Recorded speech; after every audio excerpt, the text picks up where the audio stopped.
Jordan Peterson was once the kind of public figure who seemed impossible to slow down. He was constantly speaking, traveling, debating, publishing, and appearing in front of huge audiences around the world. That is why his recent absence has felt so striking. For someone so visible for so many years, even a short silence creates questions. But in Peterson's case, the questions surrounding his health have become much heavier than ordinary public curiosity. He is 63 years old, born on the 12th of June, 1962, and many followers have grown increasingly concerned about what appears to be another serious chapter in his long struggle with physical collapse and recovery. This concern did not appear out of nowhere. Peterson's health battles have been public before. In 2020, widespread reports described his severe dependence on prescribed benzodiazepines during a period of enormous stress connected to his family life and his wife Tammy's cancer diagnosis. That crisis shocked even longtime followers because it exposed a side of Peterson that few people had expected to see, not the confident speaker commanding an audience, but a man facing an intense and deeply personal medical ordeal. Years later, many people assumed the worst was behind him. He returned to public life, resumed touring, and continued building his platform. But in 2025, new concerns emerged. Public updates tied to Peterson and his family indicated that he had again been dealing with significant health problems and that recovery was slow. His official events page now says future tour dates are still to be announced, which has only added to the uncertainty around his condition. What makes this story hit so hard is the contrast between the man and the moment. Jordan Peterson built his reputation on discipline, endurance, truth, responsibility, and strength under pressure. For millions, he became a symbol of psychological resilience.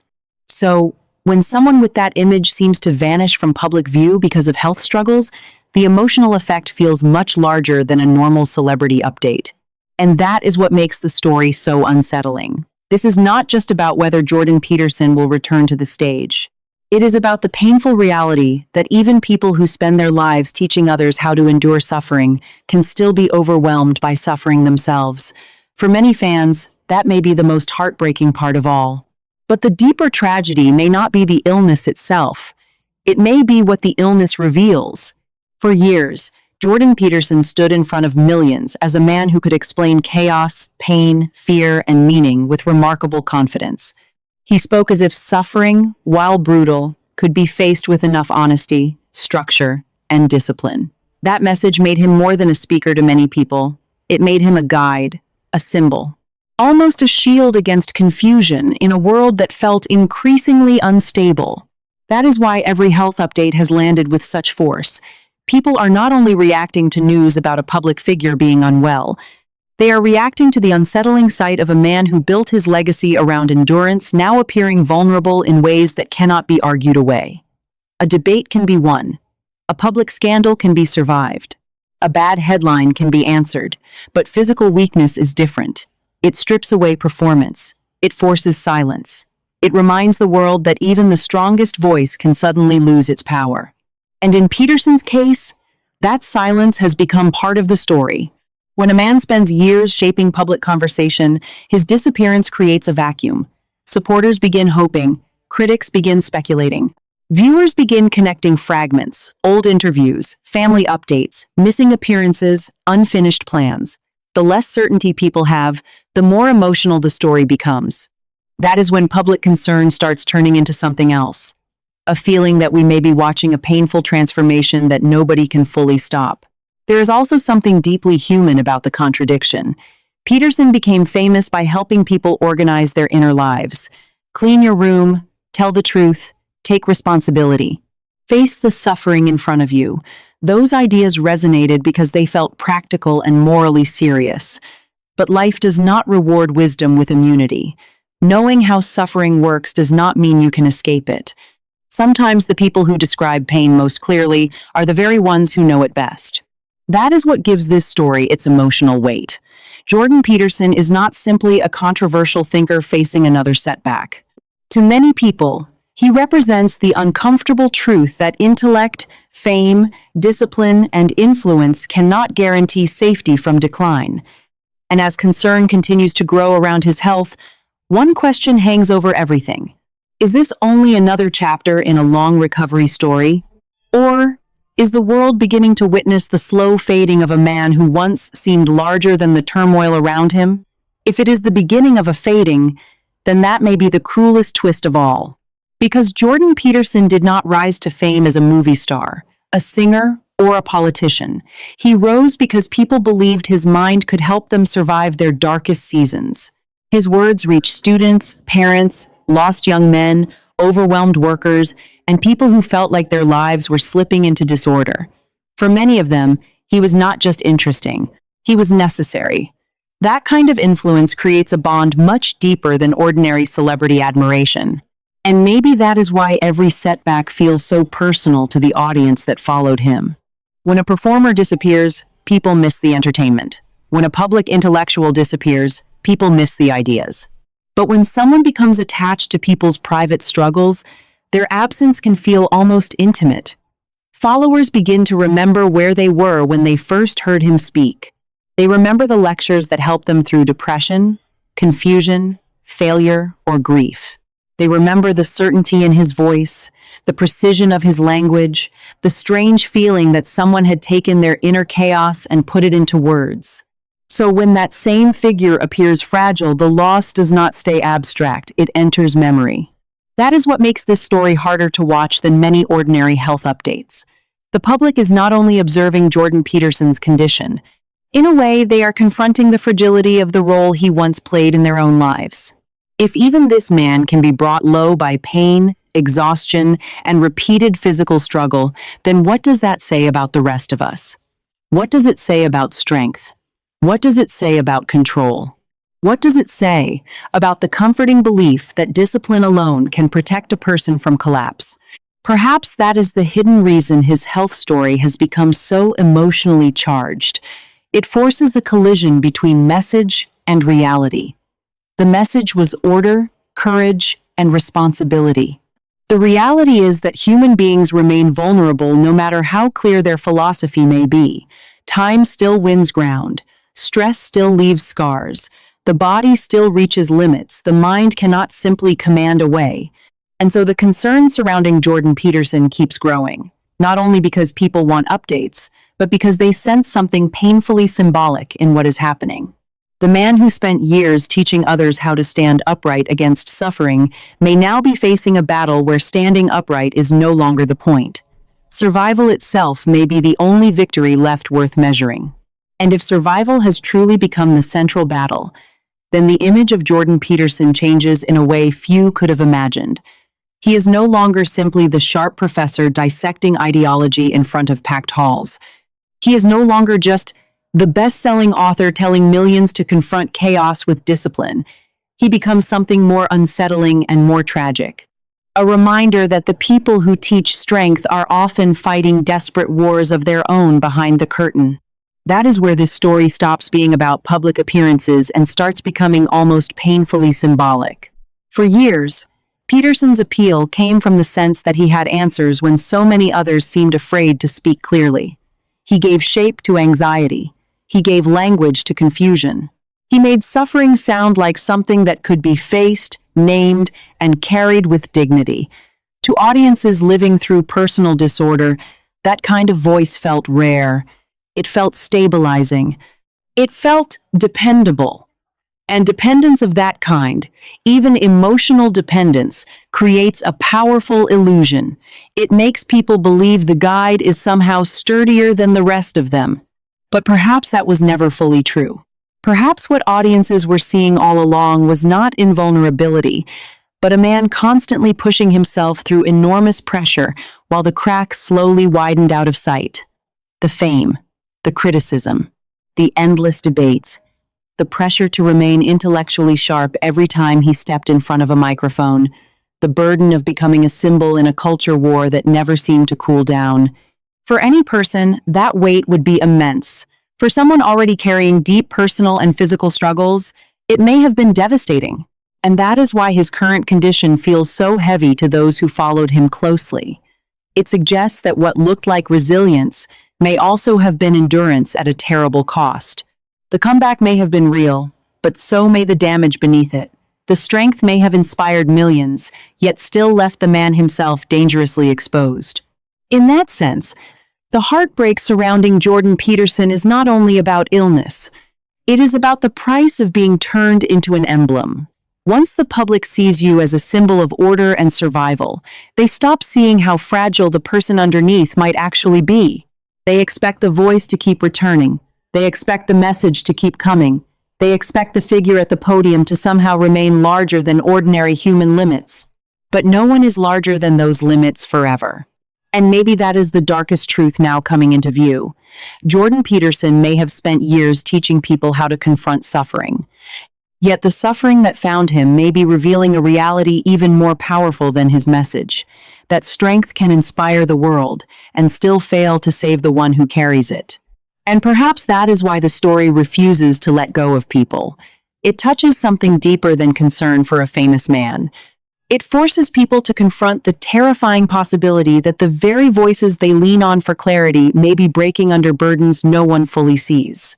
Jordan Peterson did not become influential by entertaining people for a few minutes and then fading into the background. He became influential by entering the private architecture of people's lives. He gave language to despair, structure to confusion, and a sense of moral seriousness to people who felt abandoned by the modern world. When someone with that kind of impact appears to be struggling again, the public reaction is never simple sympathy. It becomes grief mixed with disbelief. Because this is not how symbols are supposed to behave. Symbols are supposed to remain fixed. They are supposed to stand above ordinary weakness. They are supposed to keep speaking in the same steady voice no matter how chaotic life becomes. But real human beings cannot survive as symbols forever. Eventually, the body interrupts the myth.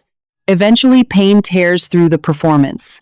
Eventually, silence says more than any lecture ever could. That silence now hangs over Jordan Peterson's story like a shadow. Every missing appearance, every delayed plan, every uncertain update deepens the unease. The public begins to sense that this may not be a temporary pause that can be explained away with a brief statement. It may be the visible consequence of years of struggle finally catching up to a man who spent too long carrying the expectations of millions while trying to survive his own internal battles. If that is true, then the real heartbreak is not just that he became ill, it is that the illness may have exposed how impossible his role had become long before anyone admitted it. There is a cruel irony in that. The man who urged others to tell the truth may now be living inside a truth that no audience wants to hear. That discipline does not prevent decline. That intelligence does not erase fragility. That public influence does not create private safety. And that no matter how many people see you as a source of order, your own life can still descend into a kind of chaos that philosophy alone cannot control. So the tragedy of Jordan Peterson may not only be physical, it may be existential. The collapse of a public figure is one thing. The collapse of a figure people once associated with endurance, meaning, and psychological survival is something else entirely. And for many who watched him rise, that may be what makes this chapter feel less like a setback and more like the painful unraveling of a modern icon. And when a modern icon begins to unravel, the people watching are forced to question more than the man himself. They begin to question the story they once built around him. Jordan Peterson was never just a lecturer in the eyes of his audience. He became a kind of compass, not always gentle, not always universally admired, but clear, direct, certain. In an age full of noise, he sounded like someone who believed that truth could still be spoken plainly. That certainty became part of his power. It made people feel that even if the world was collapsing into confusion, at least one voice still knew how to stand firm. That is why the possibility of lasting decline feels so difficult to accept. Because if someone like Peterson can be reduced by illness, exhaustion, and repeated battles behind the scenes, then the illusion of permanence disappears. The audience is left facing a reality it never wanted to confront. The person they once saw as a source of structure may himself have been living under enormous strain for years, held together not by invincibility, but by sheer force of will. And force of will, no matter how powerful, is not endless. There is something almost unbearable in that idea. A man can spend decades helping others carry their burdens while privately becoming crushed beneath his own. He can speak brilliantly about suffering while suffering silently in ways the public only begins to understand much later. He can inspire millions to endure while his own endurance slowly turns into depletion. That is not just sad, it is tragic in the purest sense of the word. The very qualities that made him powerful may also have made him vulnerable. The relentless output, the constant pressure to remain sharp, the need to keep showing up as a symbol of strength even when the body may have been pleading for retreat. And perhaps that is the image, now haunting so many people. Not Jordan Peterson as the confident professor at the podium, but Jordan Peterson as a man who may have given more of himself than anyone realized. A man whose public life looked like command, while his private reality may have looked increasingly like survival. If that is true, then the heartbreak surrounding his story is not just about what happened to him. It is about how long it may have been happening before the world could no longer ignore it. And that leaves one final, deeply unsettling question. When the voice that once told millions to stand up straight begins to falter, what remains stronger in the end, the message he gave the world, or the painful human cost of the man who delivered it? Maybe that is the most unsettling part of all. The message may survive, but the man may never fully return to the form people once knew. And for followers who built routines, beliefs, and even parts of their identity around his words, that possibility feels almost impossible to process. It is one thing to lose faith in a celebrity. It is something entirely different to watch a figure who once helped organize your inner world become a symbol of fragility himself. Because Jordan Peterson's influence was never merely informational. It was emotional. His lectures did not just tell people what to think. They told people how to endure, how to move when life felt frozen, how to keep one promise, then another, until chaos no longer ruled every corner of the day. For people who found him at their lowest point, that kind of guidance can feel like rescue. And when the rescuer begins to look wounded beyond words, the emotional shock becomes far more personal than most outsiders realize. That is why the tragedy surrounding Peterson feels layered. On the surface, it is the story of a public figure facing painful health struggles. Beneath that, it is the story of a man whose image of strength now stands in harsh contrast with visible vulnerability. But deeper still, it is the story of what happens when millions project meaning onto one person, then watch that person drift into silence. The silence becomes unbearable because it leaves everyone alone with their own interpretation. Some see courage, some see collapse. Some see a warning about the cost of fame, conflict, and relentless pressure. Others see something even more haunting. A man who spent years helping others battle despair, now trapped in a battle that cannot be solved with language alone. And perhaps that is where the true heartbreak lives. Not in the headlines, not in the speculation, not even in the physical suffering itself, but in the collapse of certainty. Jordan Peterson once sounded like someone who could stare directly into darkness and still come back with meaning in his hands. Now the darkness seems closer, heavier, harder to explain. The teacher of resilience has become a test of resilience for the people who believed in him. They are no longer just listening for wisdom. They are listening for proof that he is still there. And until that proof comes clearly, the story will continue to haunt those who followed him. Because the world may still remember the voice, the books, the lectures, and the force of intellect. But what it fears now is far more painful. That behind the legacy stands a man still fighting to hold himself together, one silent day at a time.